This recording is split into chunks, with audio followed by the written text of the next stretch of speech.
Welcome back. Now, on Friday, the National Counterfeit Goods Unit conducted an operation that targeted a shopping mall on the corner of Rahima Musa and Von Willig streets. Police seized counterfeit goods with an estimated street value of 15.5 million rand. Police spokesperson Lieutenant Colonel Amanda van Wyk said intelligence also led the team to hidden storage facilities at the mall where special equipment was used to gain entry. Now, joining us is Lieutenant Colonel Amanda van Wyk. Thank you so much for joining us this evening on News at Prime. Tell us more about this mega raid and what kind of items you seized. Well, a very good evening to you and your viewers at home, and thank you for this opportunity. I just want to say that our National Counterfeit Goods Unit has been registering a great progress in the fight against the trade in counterfeit goods. It has been established in November last year, and since its inception, together with our various counterfeit partners, we have seized over 1 billion rands, over 1 million items worth over 400 million rands during various takedown operations in different parts of the country, which includes yesterday's operation in the Johannesburg CBD. And Lieutenant Colonel, when you're saying these items also amount to about 400 million rand and your inception was only just a couple of months ago in November last year, so clearly there was a lot of work to be done and that's being done already. You had to hit the ground running. Are you noticing a difference, and where are these items actually going?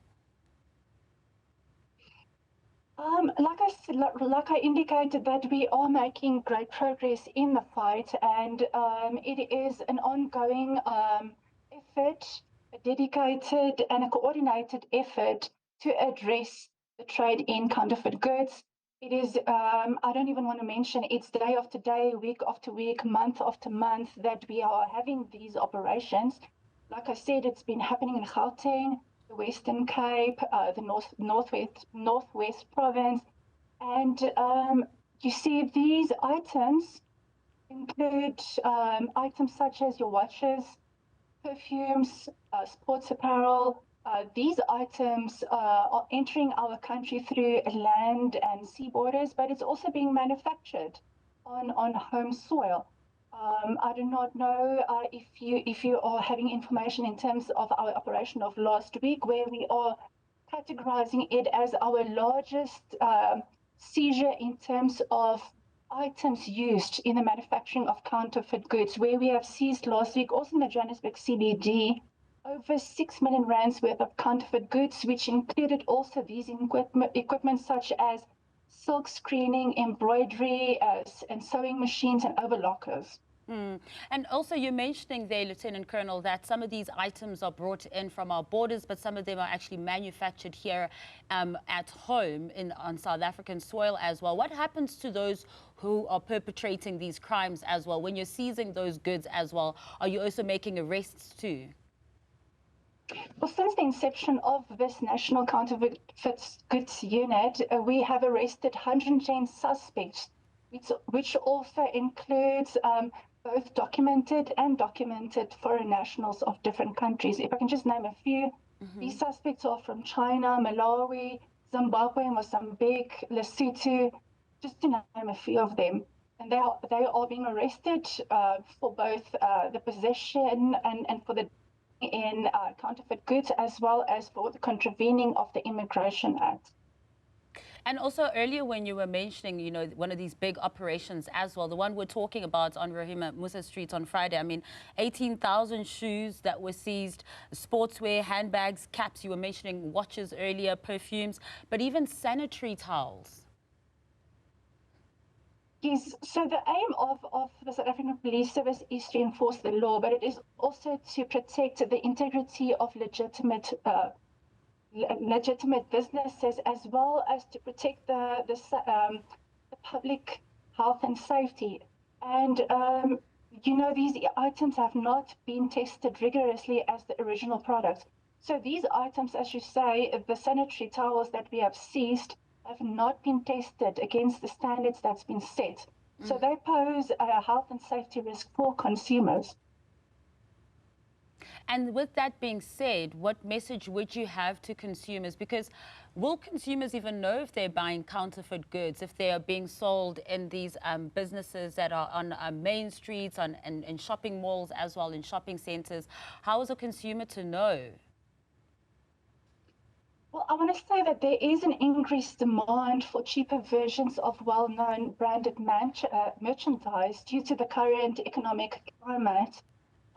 These products are easily attainable at a much lower cost compared to the original products. I just want my message to the consumers out there is that they would need to educate themselves about counterfeit goods, and we encourage them to not fuel the industry by being consumers of counterfeit goods. Rather buy the original products and make sure that you do not pose yourself to the risk of consuming these products. For example, what could be the outcome of using sanitary towels that is not being tested, or for example, using a toothbrush that is a cheaper version of the original product? It just poses a health and safety risk to our consumers. Yeah, and while, you know, we do understand that these are tough economic times as well, we need to also pay in mind the health risks that come with it as well. You're saying, you know, it's also difficult. You also have the responsibility to protect the integrity of other legitimate businesses as well. How do you then go about these raids of knowing who to then target? I'm guessing that this is where intelligence comes into play in a major way. As I indicated, we have our crime-fighting partners. It is an integrated team, so we work alongside the Department of Home Affairs, Department of Trade and Industry, just to name a few, Border Management Authority, Traffic Metro Police, SARS, Customs, ICASA, the brand protectors, also private industry, security, also asset forfeiture unit, and local government. So you can see it is an integrated approach.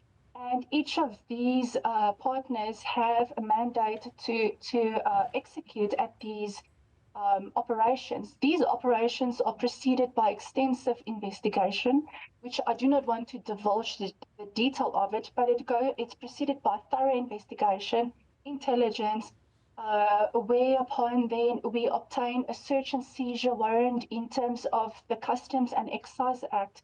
And then we execute these warrants at the identified addresses. And that is where you will now see the successes coming from these operations like Friday. And I guess this is where conversations like these come in very handy, and statements from the SAPS to inform the public of where to find these actual stores as well, where they are selling counterfeit goods too. Is there other ways that the SAP is communicating with members of the public to just alert them, about where not to go?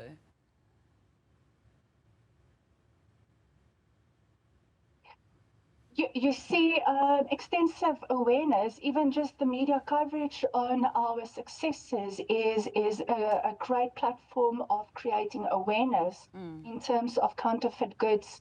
That, the consistency of the team raiding these premises. Also, you will see now our partners is also the South African Revenue Services.